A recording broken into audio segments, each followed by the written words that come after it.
Welcome back to Ears to Hear. For today's reading, we are reading from Genesis chapter 49, which is entitled as Jacob Blesses His Sons.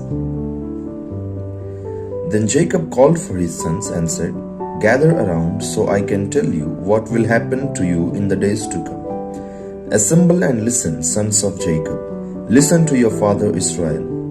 Reuben, you are my firstborn, my might, the first sign of my strength. Excelling in honor, excelling in power. Turbulent as the waters, you will no longer excel, for you went up onto your father's bed, onto my couch, and defiled it. Simeon and Levi are brothers, their swords are weapons of violence. Let me not enter their council, let me not join their assembly, for they have killed men in their anger, and hamstrung oxen as they pleased. Cursed be their anger so fierce, and their fury so cruel. I will scatter them in Jacob, and disperse them in Israel. Judah, your brothers will praise you. Your hand will be on the neck of your enemies. Your father's sons will bow down to you.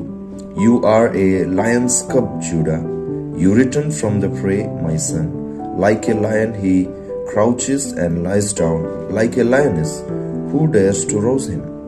The scepter will not depart from Judah, nor the ruler's staff from between his feet, until he to whom it belongs shall come, and the obedience of the nations be his. He will tether his donkey to a vine, his colt to the choicest branch. He will wash his garments in wine, his robes in the blood of grapes. His eyes will be darker than wine, his teeth whiter than milk. Zebulun will live by the seashore and become a haven for ships. His border will extend towards Sidon. Ishkar is a raw-boned donkey lying down among the sheep pens. When he sees how good is his resting place and how pleasant is his land, he will bend his shoulder to the burden and submit to forced labor. Dan will provide justice for his people as one of the tribes of Israel. Dan will be a snake by the roadside, a viper along the path that bites the horse's heels, so that its rider tumbles backward. I look for your deliverance, Lord. Gad will be attacked by a band of raiders, but he will attack them at their heels. Asher's food will be rich. He will provide delicacies fit for a king. Naphtali is a doe set free that bears beautiful fawns. Joseph is a fruitful vine near a spring, whose branches climb over a wall. With bitterness, archers attacked him. They shot at him with hostility, but his bow remained steady.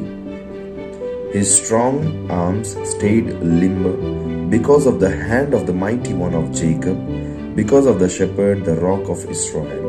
Because of your father's God who helps you, because of the Almighty who blesses you with blessings of the heavens above, blessings of the deep that lies below, blessings of the breast and womb.